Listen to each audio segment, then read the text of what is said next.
Assalamualaikum warahmatullahi wabarakatuh. Hijrah ke Abyssinia, negeri Ethiopia.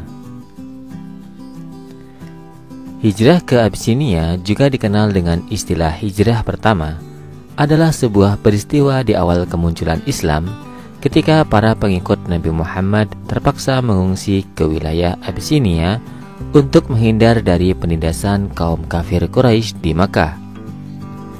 Pada awal kenabian, kaum muslimin masih mendapatkan tekanan dari kafir Quraisy.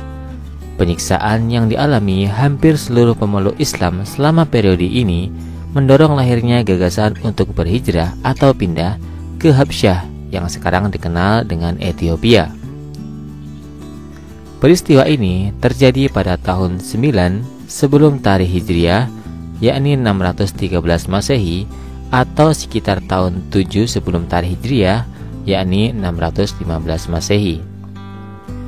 Pada masa itu, di wilayah Abyssinia atau Habsyah, berdiri kerajaan Aksum yang beragama Kristen yang menguasai wilayah Ethiopia dan Eritrea saat ini.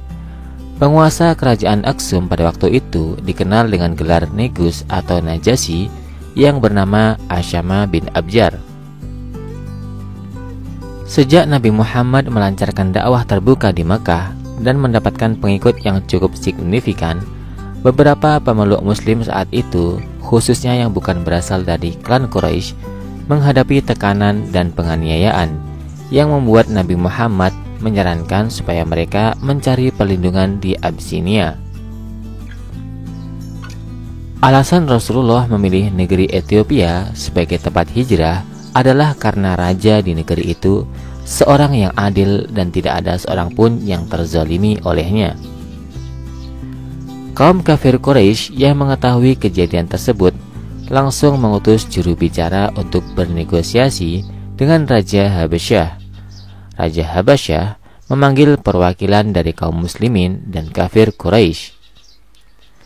Amr bin As dan Abdullah bin Abi Rabi'ah sebagai perwakilan kafir Quraisy terus mendesak Raja Habsyah untuk memulangkan mereka dengan alasan kaum muslimin adalah budak kafir Quraisy yang melarikan diri. Namun, alasan itu tidak serta-merta dipercayai oleh Raja Najasyi. Kemudian, Amru mulai bicara. "Tuan, telah tiba di negeri Anda beberapa orang pengacau dari kaum kami. Mereka telah keluar dari agama kami dan tidak pula menganut agama Anda. Mereka mengikuti agama baru yang kami tidak mengenalnya, begitu pula Anda. Kami berdua diutus oleh pemimpin kaum kami untuk meminta agar tuanku mengembalikan mereka kepada kaumnya, karena kaumnya lah yang lebih tahu apa yang diakibatkan oleh agama baru itu, berupa fitnah dan kekacauan yang mereka timbulkan."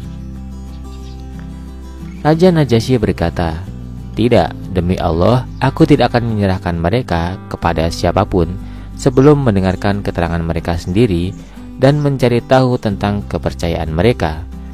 Bila mereka dalam kejahatan, maka aku tidak keberatan menyerahkan mereka kepada kalian. Tetapi kalau mereka dalam kebenaran, maka aku akan melindungi dan memelihara mereka selama mereka ingin tinggal di negeri ini.